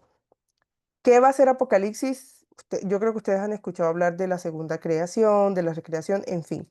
¿Por qué? Apocalipsis termina siendo, como dice ahí, esa victoria final del Cordero, esa victoria final de Jesús y de su iglesia sobre Satanás y sus ayudantes o sus secuaces o el nombre que usted le quiera poner, ¿cierto?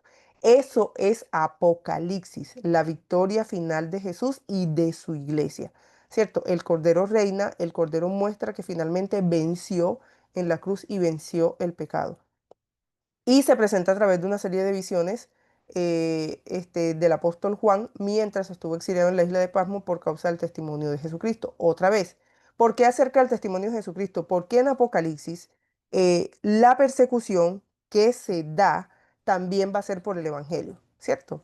Llega un emperador que de alguna manera le va a exigir al pueblo o quiere que esta gente, bueno, no solo judíos, porque ya aquí están revueltos, lo adore, ¿cierto? Entonces, aquí el asunto va a ser, nosotros no somos parte o no predicamos o amamos a dos dioses, no, porque eso, ¿se acuerdan de Éxodo? Eso habla de la prostitución, ¿cierto? ¿Con qué tiene que ver ese término de la prostitución aquí? En que tú de alguna manera te estás como aliando con otros dioses, ¿cierto? Estás haciéndote también con otros dioses y estás dejando a tu Dios de lado. Entonces la persecución se da por eso, porque él quería que el pueblo lo adorara y les decía como que no importa, yo no quiero ser exclusivo, yo quiero más que exclusividad, lo que quiero es que me adoren porque, o sea, y de alguna manera uno dice, no estaba pidiendo nada raro, no estaba pidiendo nada distinto. ¿Por qué no estaba pidiendo nada distinto? Porque esa era la figura del emperador, era el dios del momento. Entonces el emperador que llegaba era el dios del momento, al emperador había que adorarlo. Pero Juan a través de las visiones va a mostrar que también hay que estar enfocado por causa del testimonio de Jesús y que finalmente ese cordero va a terminar triunfando y la iglesia del Señor. Ojo, Juan no está diciendo que no va a haber sufrimiento ni va a haber persecución. Lo que Juan está diciendo es, a pesar de el sufrimiento y la persecución, ustedes deben permanecer firmes en la fe. Cierto, ustedes deben tener clara esa meta donde quieren llegar. Esa meta es la salvación. Esa meta es encontrarse con el Señor. Entonces se va a hacer mucho énfasis aquí en eso. Y también se habla de una nueva creación, ¿cierto? Esto que menciona Apocalipsis en el capítulo 22, que está hablando de una nueva creación. Entonces es como todo esto que pasó valió la pena porque de alguna manera esto lo que nos va a mostrar es eh, que eso, eso que el Señor hizo perfecto al principio, eso aquí se regenera, se restaura, ¿cierto? Y nosotros vamos a ser parte como de esa restauración, de esa regeneración, de esa nueva creación de la que se habla en Apocalipsis. Entonces, es más o menos como este recorrido de las agrupaciones de los libros que están en el Nuevo Testamento encajan o hacen parte de este asunto de la historia de la salvación, ¿cierto? ¿Cómo se ve esto aquí? Esto es bien importante porque va a mostrar cómo el Señor enlaza, como decían ahorita, el Antiguo Testamento con el Nuevo y cómo Él es el que muestra ese camino a la historia de la salvación, ¿cierto? No se puede entender el Antiguo Testamento si no es a la luz del Nuevo porque Jesús es que va a redefinir muchas cosas que están pasando o que pasaron en el Antiguo Testamento. Entonces, esto era como más o menos lo que les quería mostrar acerca de. Rocío, adelante. Eh, Ya. Profesora Isaura, lo que tiene que ver con la nueva creación es lo que se llama es de la vida eterna, o a qué se refiere con esa nueva creación.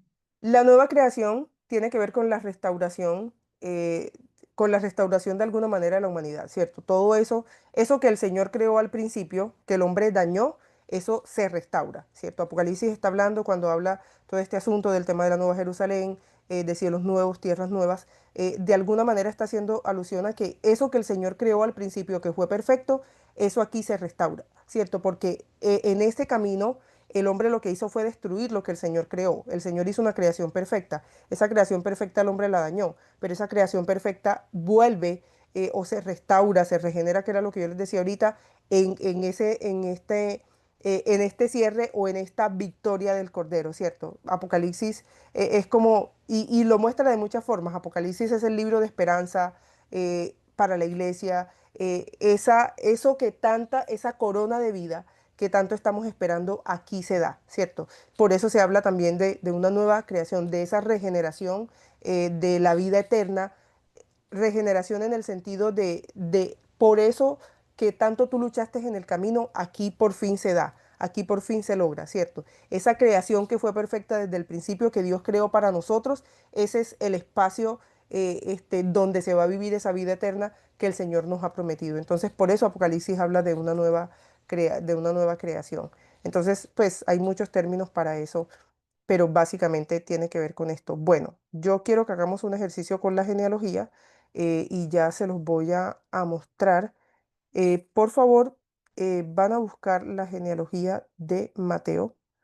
Es Mateo capítulo 1, creo que está ya les voy a decir hasta dónde está esta genealogía. Un momentico, por favor. Mm, Esto es Mateo 1, ya les voy a decir. Ya les voy a decir, a ver aquí, 1 hasta el...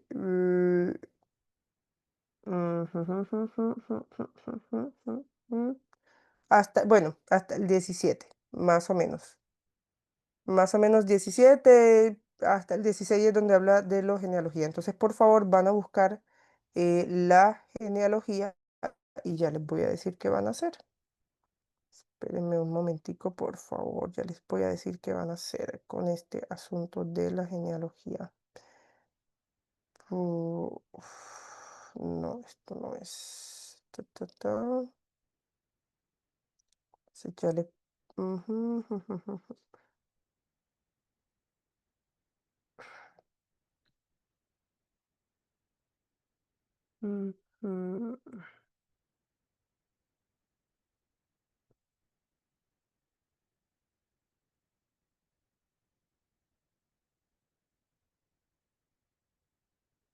Ya les voy a decir que van a mirar con este asunto de la genealogía de Jesús. Y van a mirar, ya les voy a decir cuál es la otra. Vamos a mirar este asunto de las genealogías que nos muestran, creo que es la de Lucas. Ya les voy a decir dónde está exactamente.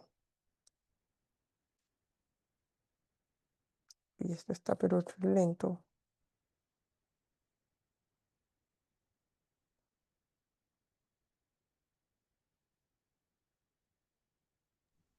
Profe, disculpe, ¿me puede repetir la de Mateo?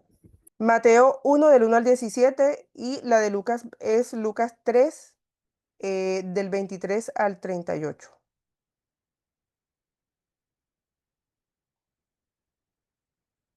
Entonces, Gracias.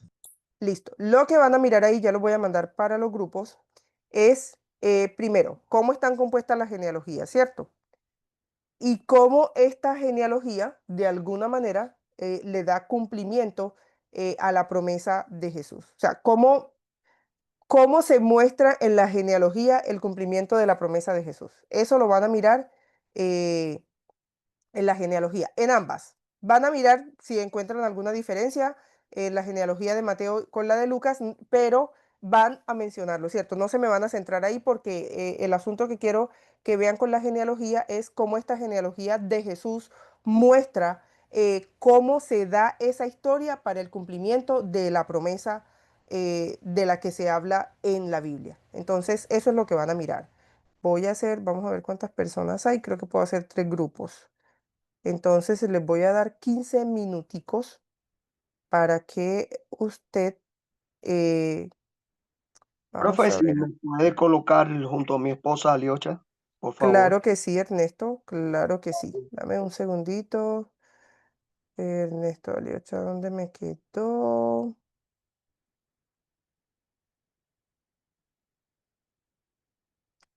Ok, entonces vamos a hacer un cambio aquí. Yo a Aliocha la paso para la sala 3. Yo creo que voy a dejar 3 grupos. Voy a dejar 3 grupos y más bien voy a mover y a Samuel en la sala 2. Está True y este va para la sala 2. Entonces, en la primera sala me quedó Andrés y Rosario, Enid, José Vicente y Diana. En la segunda sala me quedó Asdrúbal, Néstor. ¿Qué pasó? ¿Qué pasó aquí? Ay, no, Ernesto. Espérate que te pasé para donde no era. Esto es para la 3 y de acá vamos a pasar para la 2. Listo. Entonces en la segunda me quedó Asdrúbal, Janet, Paola y Samuel. Y en la tercera me quedó Daniel, Ernesto, Aliocha y Jimena. Entonces van a mirar cómo están compuestas las genealogías. Mejor dicho, no hagamos lo de la diferencia porque de pronto vamos a perder tiempo ahí. Entonces, más bien van a mirar cómo en la genealogía muestra el cumplimiento de la promesa de Jesús, ¿cierto? Ahí les va a mostrar, van a mirar los grupos que hay en la de Mateo. Solamente van a mirar las de Mateo. Ay, deshice las salas. No.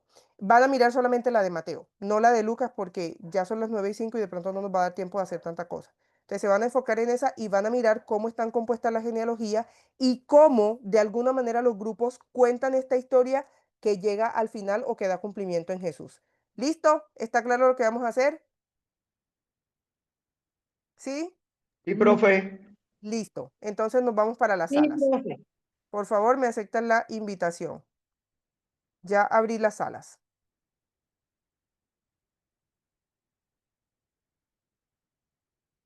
Vamos a dejar de grabar. Bueno, quiero saber qué encontraron, qué descubrieron en esa genealogía. ¿Qué descubrieron que ustedes no habían visto en esa genealogía? Así que vamos a ver cómo nos fue con este rápido, pero muy rápido análisis. Janet. Hola, Janet, adelante. Bueno, Janet está en el grupo 2, donde está Drúbal, Janet, Paola y Samuel. Adelante, Janet. ¿Me escuchan? Sí, Bueno, muy lejitos, pero sí te escuchamos. bueno, nosotros encontramos como una concordancia entre el Antiguo Testamento y Ujú, la genealogía de Mateo.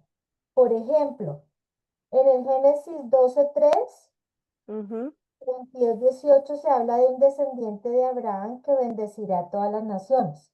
ujú. Mateo se cumple cuando dice que Jesucristo, hijo de Abraham, en Mateo 1:1, mostrando que Jesús es la descendencia prometida que trae la bendición universal. Ok, ok, También ajá. encontramos concordancia en 2 de Samuel 7:12-16 e Isaías 11:1, que habla que el Mesías será hijo de David, heredero de su trono eterno. Y esto se cumple en Mateo 1:1, que dice que hijo de David, presentando a Jesús como de heredero legítimo Ujú, de del rey David. También hay concordancia en Jeremías 23:5-6, que habla que el Mesías vende en medio de una historia, la historia de Israel, pero acordándonos que la historia de Israel también tiene pues épocas muy difíciles, que como en el exilio, ujú, en toda esa parte donde los judíos tienen que, son desterrados. Y esto se recalca en Mateo 1:1, que dice hijo de David, presentando a Jesús como hijo y heredero legítimo del rey mesiánico. Eso también se ve en Isaías 11:1. ujú. También se muestra, se cumple Jeremías 23:5-6, que habla que, bueno, esa es de la historia del exilio, o sea, en toda Ujú, época, y la genealogía cruza todas las épocas de Israel, las épocas de exactamente. buenas, las malas, las de Ujú, las ujú, del exilio a Babilonia hasta el cumplimiento. ujú, ujú. También en Isaías 49:6 y Ruth 1:16, que habla de la salvación, que no solamente viene a través de judíos, sino también extranjeros y marginados. Aquí es cuando habla Mateo, como también Tamar, Rahab, Ruth y Betsabé Exactamente. hacen parte de la genealogía de Jesús. Ujú, ujú. Es no excluyente, no es excluyente. Exactamente, exactamente. Y de alguna manera esa genealogía muestra lo que tú dices, toda la historia del pueblo de Israel hasta llegar a Jesús, ¿cierto? Donde se da cumplimiento del propósito de la salvación del Señor desde el principio. Ahí se va a cumplir. Y otra cosa que mencionaste es cómo muestra la genealogía las historias, ¿cierto? Porque a veces uno leía o por lo menos yo era una que yo leía las genealogías y yo decía, Señor, o sea, este poco de nombres, ¿para qué? Pero interesantemente las genealogías cuentan historias, ¿cierto? Historias de lo que pasó que nos van a mostrar cómo sucedieron las cosas y evocan, ¿cierto? Evocan épocas del pueblo de Israel, de todo lo que pasó y de cómo esa promesa de la que se habla desde el principio se cumple aquí. Muchas gracias, Janet. José Vicente y Diana o José Vicente y Diana. Sí, señora, pues por poner, digamos, algo diferente, Ujú, lo que nos muestra la genealogía en el versículo número 3, que dice que Judá engendró de Tamar a Fares, pues vemos tres casos especiales, el de Tamar, el versículo ujú, 5, Raab a Booz, y de Booz engendró de Ruth a Obed, y ujú. el del caso de Isaí, que engendró al rey David, el rey David engendró a Salomón, de la que fue mujer de Urías. O sea, nos habla, o sea, esto nos recuerda que fueron mujeres con digamos, unas particularidades y que pues aún la Exactamente. Biblia no, como decía su merced en otra clase anterior, que, o sea, a pesar de que ser la Biblia no muestra a la gente como perfecta, sino tal Ujú, cual con sus virtudes, con sus defectos. Y pues yo ujú. puedo ver en el ejemplo de Tamar a una mujer pues ansiosa porque se cumpliera el propósito de Dios en su vida, tanto así que Sí. pues enviudó y pues con sus, o sea, hizo que su suegro pudiera, o sea, bueno, un hijo Sí, de su suegro, lo metió en semejante lío.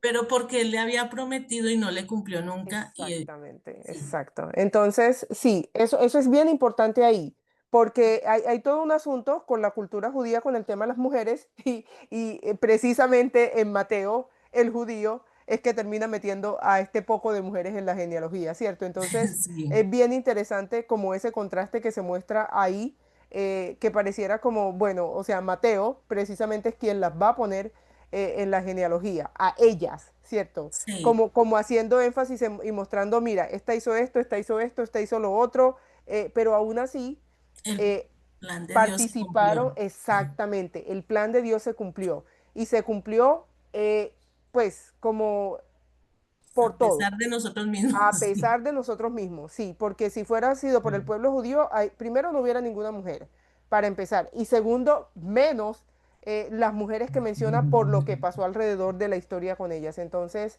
eso es bien interesante ahí y precisamente que lo haga Mateo, o sea, nada más y nada menos que él que es judío. Sí. Entonces, sí es bien interesante eso. Y miren, o sea, me sigue sorprendiendo cómo esta genealogía cuenta la historia hace eso, ¿cierto? Cuenta la historia, Sí, de qué manera la cuenta y a qué personaje incluye en la historia. sí. Entonces, sí, muchas gracias, Diana, muchas Sí, gracias. señora. Bueno, el casito de Raab, que ya sabemos Ajá, también, pues, cómo era la situación de ella antes de, digamos, tener un encuentro con siervos de Dios que, pues, tal vez le predicaron y ella creyó.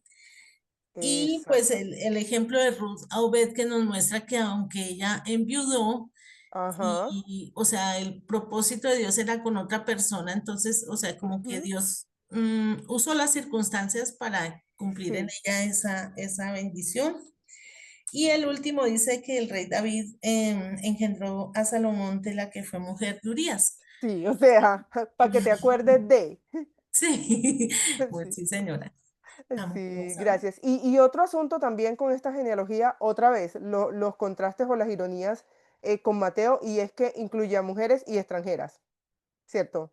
O sea, no contento con que la inclusión de mujeres esté en la genealogía, mujeres extranjeras. O sea, cómo una extranjera va a ser parte del plan de Dios si los extranjeros o la extranjera no podía, o los judíos no podían casarse con mujeres extranjeras. Entonces, esas son las ironías que uno ve, que es donde se da cuenta que el Señor va a cumplir su propósito como sea. Y más ponerla, ¿cierto? Una mujer extranjera. Las mujeres extranjeras por la ley judía no se podían casar con los hombres judíos por todo el asunto del linaje y todo eso. Y precisamente ella termina incluida en esto. Muchas gracias. Listo, Daniel, adelante.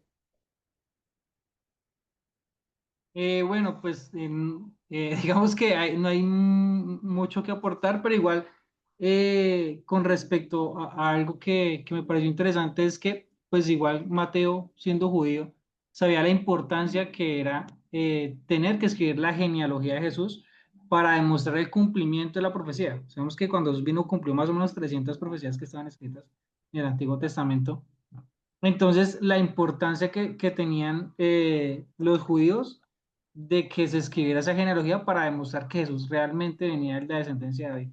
¿Sí? Exacto, exacto. Sería como lo más importante. Otra prueba más, y también como para mostrar el linaje. Sí, eso es muy importante ahí. Muchas gracias, Daniel. Bueno, yo sé que Neil levantó la mano en algún momento, no sé si él iba a decir algo o pues con lo que dijeron sus compañeros, como con eso ya complementó o se Profe, a complementa. mí me gustaría también hablar sobre las dos promesas que hay Ajá. de Abraham y de Abraham, que viene pues que todas las descendencias de la tierra serían benditas en él, ¿cierto? Ajá. Bueno, tantito que estoy aquí. A ver, exactamente. Entonces, Abraham en su descendencia serían benditas todas las naciones de la tierra y David de su linaje vendría el rey eterno. Son como dos cosas que hay ahí. Y porque el libro de Mateo inicia con eso. El libro de la genealogía de Jesucristo, hijo de David, hijo de Abraham. Entonces sí es Exactamente. importante hacer la relación ahí. Exacto, el cumplimiento de las dos promesas, ¿cierto? En él serán benditas todas las familias de la tierra, y de este linaje vendrá. Y ese linaje, y lo que les decía, eso termina finalmente en Jesús, ¿cierto? El evangelio se expande. El evangelio no solamente, o esa promesa que nace del Antiguo Testamento de para todas las naciones termina siendo en el Antiguo Testamento. ¿Y cómo pasa eso? Con la historia de la salvación, que en el Nuevo Testamento se enlaza con Jesús y Jesús es quien va a dar paso a esa historia acá. Gracias, Enid. Bueno, Andrés y Rosario, o Andrés o Rosario. Bueno, para complementar un poquito o ir a los textos bíblicos que Ajá. soportan lo que decía la hermana Enid, entonces en Génesis 12:3 está esa promesa de que en él serán benditas todas las generaciones de la tierra, Ujú. como descendiente de Abraham y también como descendiente del rey David. Entonces está en 2 de Samuel 7, al 12 al 16, que dice que vendría un rey que establecería un reino eterno, en 2 de Samuel 7, 12, 16, sabiendo cómo se cumplen pues esas promesas del Antiguo Testamento, digamos, soportándolas con los versículos que nos llevan a ellas para encontrar pues la concordancia con la promesa.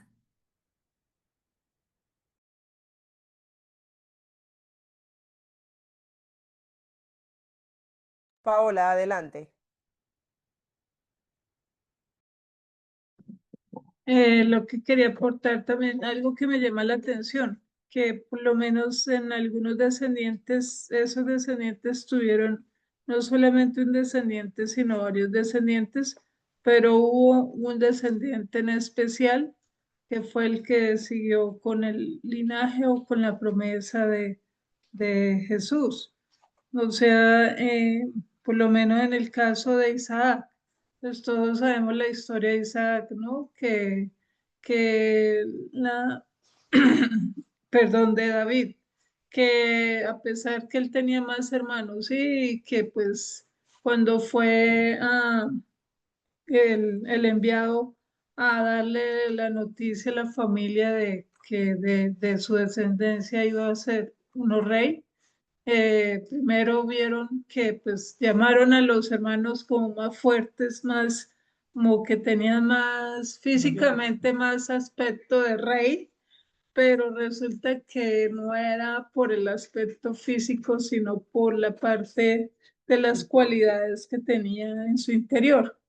Entonces, siempre Jesús, o sea, esa historia de la genealogía también pues nos da a entender eso, que siempre, como decía, cuando hay una promesa de Dios, Él escoge, como hizo en el caso de los profetas cuando los mandó a escribir los libros, que a pesar que pues tenían sus defectos y sus cualidades, pues Él vio en su forma de ser, en sus, digamos, en su preparación que tenían, digamos, como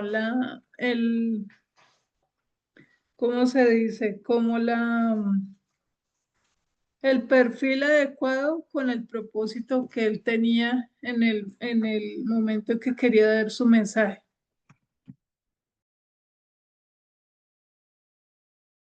Pero si se dan cuenta, en la Biblia siempre pasa eso, ¿cierto? Nunca el Señor escoge a quien la gente espera que el Señor escoja, ¿cierto? Siempre el cumplimiento se va a dar, o sea, con quien menos se cree, ¿cierto? Y eso también es muestra de las personas que escoge el Señor, son personas común y corrientes, ¿cierto? No son los sobrenaturales o es porque, mejor dicho, o sea, fue que hicieron algo excepcional, no. O sea, siempre el Señor escoge al que menos espera, ¿cierto? Lo mismo pasó con toda la historia de la salvación. Otra vez, el hecho de que estén estas mujeres aquí, lo que pasó con ellas, que haya mujeres extranjeras, eso de alguna manera contradice la ley judía, ¿cierto? No se puede esto, no se puede lo otro, no debe pasar esto, no debe pasar lo otro, y son leyes que se cumplen, pero finalmente el propósito de Dios se va a cumplir por encima de eso, y el propósito de Dios en la historia de la salvación, el Señor va a mostrar que Él escoge a quien quiere, y que muestra, por esa razón, no deja de mostrar quiénes son las personas, porque es interesante que mencione a Betsabé y que haga aclaración de que es la esposa de Urías. Creo que es de la única persona que se menciona el esposo en este caso, ¿cierto? La esposa de Urías. ¿Por qué? Porque esa historia de la esposa de Urías a uno inmediatamente le va a recordar lo que pasó con David. O sea, a usted le dicen la mujer de Urías y ya usted sabe para dónde se va. Entonces, miren que, o sea, hasta eso increíblemente ahí se incluye, ¿cierto? Ella fue la mamá de Salomón, un hijo de David, el rey, pero fue la esposa de Urías. ¿Qué recuerda eso? Lo que pasó con David y la forma en cómo de alguna manera Betsabé hace parte de esa historia. Entonces, eso se va a mostrar. O sea, la Biblia no va a esconder nada, y menos en esto, porque esta historia de la salvación y esta descendencia del Salvador, el Señor cogió a personas que ni por ahí se había. Entonces, para tenerlo presente. Bueno, chicos, anuncios para ya ir cerrando. La clase que viene, si Dios quiere y no hay ningún inconveniente, vamos a empezar a hablar de geografía bíblica. Hay una actividad para el 15 de este mes eso está en el sílabo, eso no está en la plataforma. En el sílabo está y está resaltado, espérense, yo les comparto mi pantalla para mostrárselo. Yo les comparto mi pantalla para mostrárselo. Miren aquí donde lo tengo resaltado. Van a buscar el encuentro 7 que dice continuación de geografía bíblica. Ahí está. Entonces, la actividad para esa fecha va a ser un mapa del mundo antiguo. Ese mapa que debe incluir principales imperios, los 4 imperios como principales, más el Imperio Romano, Antiguo Testamento, Nuevo Testamento. ¿Qué recomiendo? En las clases que se van a dar de geografía bíblica, se les va a dar más explicación sobre este mapa, ¿cierto? Pero le estoy mencionando esto para que vayan leyendo, ¿cierto? Vayan leyendo desde ya. Empiecen a buscar información sobre los imperios, información sobre el Imperio Romano del Nuevo Testamento, sobre los imperios que hacen parte del Antiguo Testamento. Empiecen a buscar información, empiecen a buscar desde ya, como les digo, no estoy segura si la actividad la vamos a entregar el mismo 15, porque es muy probable que las clases se nos vayan hasta el 15. Si las clases se nos van hasta el 15, entonces quedaría el mapa para la semana siguiente. Pero eso todavía, hasta este momento, la actividad del mapa está para el 15. Eso está en el sílabo. ¿Qué debe contener el mapa? Los 4 principales imperios de Antiguo Testamento y el Imperio Romano en el Nuevo Testamento, ¿cierto? Entonces es para señalar como esas cosas básicas que hacen parte de los imperios, porque existieron los imperios. Vayan leyendo todo eso, ¿cierto? Entonces ya en las otras clases, como les dije en la próxima, si empezamos a hablar de geografía bíblica, vamos a dar más instrucciones acerca de eso, pero por ahora la invitación es vayan investigando. Para esta semana que viene no hay tarea, no hay foro, no hay nada, precisamente porque quiero que empiecen a leer sobre eso. Entonces, bueno, Dani tiene la mano levantada, me imagino, no sé si hay alguna pregunta al respecto. Adelante, Daniel. No, profe, qué pena, se me olvidó bajarla, qué pena. Ah, no, tranquilo. Paola. Ese mapa, ¿en qué material se puede hacer o cómo se debe hacer? ¿En el mismo Como quieran, computador? como quieran. Lo Ah, pueden bueno. hacer a computadora, a mano. El asunto es que si lo hacen a mano, por favor que sea algo bien claro, bien legible, que se entienda la información que hay. Listo. Pero lo pueden hacer como quieran. No hay problema, no hay ningún tipo de restricción con eso. Usted lo puede hacer en Prezi, lo puede hacer en Canva, lo puede hacer como quiera. Pero solamente que esté claro lo que se va a hacer. Ernesto. Profe, una pregunta es que he estado revisando hasta la clase 10 Ujú. y los foros me dicen que están cerrados, que no podemos acceder a los foros. Bueno, La lo que... pregunta es la siguiente, Ajá, si no perdón. hemos dado esas clases, ¿cómo estaría cerrado ese foro? Precisamente porque no hemos estado en esas clases, sino que ¿cómo es que? En el sílabo yo coloco, pero de hecho he ido quitando muchos foros. Entonces yo los dejo ahí, pero yo les voy diciendo, por ejemplo, como la clase pasada, ¿cierto? Hay una actividad que montar, yo les avisé. Si hay un foro que hacer, yo se los abro y yo les aviso. Entonces yo los coloqué, pero ya eso queda como a discreción del profesor, por decirlo de alguna manera. Ya yo voy viendo como en qué clases les coloco foro, en qué clases no. Entonces, ya de acuerdo a cómo yo mire cómo va avanzando el curso, yo veo qué foro le dejo y qué foro les voy quitando. Así que no te preocupes por eso, ¿viste? Listo, profe, quedó claro. Bueno, Ernesto. Janet, Profe Isaura, ¿este trabajo es individual del mapa sí, mundo? claro que sí. Sí, señora. Este trabajo es individual. Sí, señora. Profe, pero ese mapa hay que subirlo a algún lado o lo tenemos que Sí, tener de claro, consulta para la yo clase. les habilito yo les habilito el espacio para cuando lo vayan a subir. Por eso les estoy anunciando lo de la fecha. Entonces, si lo hacen, como les dije a mano, entonces usted le toma una foto bien tomada y cuando yo habilite el espacio, yo les aviso. Entonces, sí, claramente hay que montarlo en un espacio en la plataforma. Ya yo les aviso en qué encuentro. Pero les estoy dando la información desde ahora porque quiero que empiecen a leer la información acerca de los imperios. Listo. Entonces, pero sí hay que subirlo a Drupal. Yo les aviso de todas maneras. ¿Oíste? No te preocupes que yo les voy informando eso. Ok, profe. Bueno, no sé si hay alguna otra pregunta y si no, con esto, Paola, La última pregunta, profe, por tranquila. esta noche. Tú me puedes hacer un favor, es que estoy un poquito desubicada con lo de los foros. ¿Nos puedes decir qué foros hasta ahora hemos tenido? Hasta ahora han hecho, creo que 2 foros. Creo que solamente han hecho 2 foros hasta este momento. Entonces, como les digo, como le dije ahorita Ernesto, no se preocupen por eso porque yo les voy anunciando en que para esta clase, para la que sigue, no vamos a hacer foro porque precisamente hoy terminamos lo de la coherencia, pero ya habíamos hecho el foro ya habíamos montado un foro sobre la coherencia del Antiguo Testamento y la actividad que hicieron la clase pasada, que fue la que montaron y que si alguno falta por montarla, como les dije, yo les voy a habilitar el espacio. ¿En qué foro? Creo que eso está en el encuentro. Ya les voy a decir en qué encuentro estaba ese foro. Creo que estaba en el encuentro 3 si no estoy mal. Déjenme un momentico y ya Profe, miro. está en el 5 y está habilitado. Dice Ah, bueno, identificación todavía, de bueno, cursos. yo creo que yo no le puse fecha no le quité la Sí, fecha tratar de un de año o ¿cómo es dos. que? No le puse fecha como restricción precisamente para que quedara así. Muchas gracias, por mencionar eso. Entonces, ya simplemente iba a revisarlo, pero ahí pueden montar la actividad. Como les dije, habían 3, 4 grupos, entonces 3, 4 grupos, no, los grupos que habían, cada grupo, así se ha repetido, va a montar la tarea para yo poder montar la nota. Entonces, si habían 4 en un grupo, 4 montan el mismo trabajo y que estén las mismas personas, ¿cierto? Lo que van a hacer es montar el documento. Es para que yo pueda poner la calificación. Es solo eso. Enid, adelante. Ay, me había perdido ya.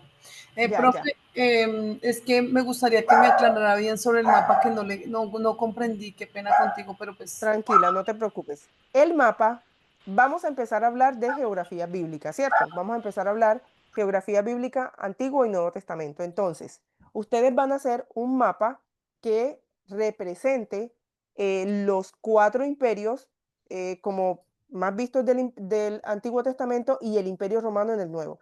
¿Qué se van a mostrar ahí como aspectos principales de cada imperio? ¿Cierto? Entonces, usted va a buscar un mapa del mundo antiguo o a buscar un mapa donde pueda ubicar estos 5 imperios, los 4 imperios del Antiguo Testamento y el imperio del Nuevo Testamento, imperio romano. Entonces, ¿qué se va a ubicar? Los eventos principales de cada imperio, pero como las clases que vienen son acerca de geografía bíblica, ahí se va a dar mucha información que a ustedes les van a servir para los mapas.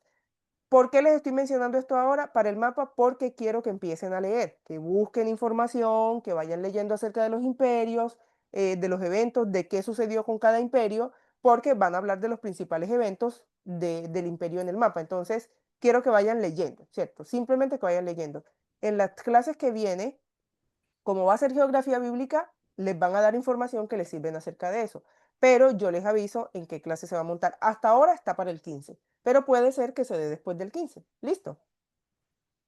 vale, sí, señora, muchas gracias. Bueno, chicos, le voy a pedir el favor a Daniel si nos despide en oración para ya terminar la clase.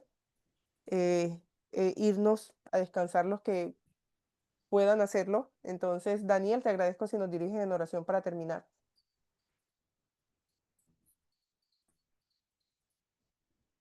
Claro que sí, profe. Buen Dios y Padre que estás en el cielo, muchas gracias te damos, Señor, una vez más por esta oportunidad que nos das de aprendizaje, Señor. Gracias por mis compañeros, Dios, por la profe, por la sabiduría que tú las dado a ellas, Señor. Te pido que por favor nos permitas guardar este conocimiento en nuestra mente, en nuestro corazón, porque sabemos que nos va a ser útil, Dios, para la obra y el propósito que tú tienes con cada uno de nosotros. Bendecimos la vida de la profe y nuestras vidas, Señor, para que tú sigas haciendo conforme a tu voluntad, Señor. Cuida nuestros sueños, Padre, porque nuestro descansar, Señor, en paz. Nos acostaremos así mismo menos porque solo tú, Jehová, nos haces vivir confiados, Padre. En nombre de Jesús, amén y amén. Chicos, feliz noche para todos, que descansen, nos vemos el próximo lunes si Dios quiere, espero que no haya inconvenientes. Profe, me regaló un Ay, por minutico. favor, claro que sí, si Profe, alguien yo también conozco, quería robar un minutico. ok, no hay ningún problema, yo me quedo un minutico más. Enid, sí, por favor, en un mensaje al privado en la plataforma me regalas tu número de teléfono. Vale, sí, señora, ya te escribo. Listo, gracias. Bueno, esperemos entonces los Noche. demás. Bien.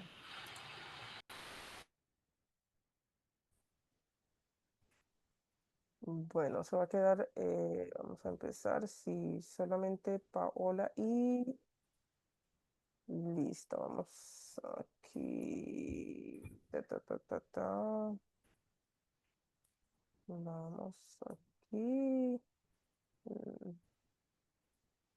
no, vamos, ya dame un segundito, Adrúbal. Tranquila. Listo, queda Paola y yo saco por aquí a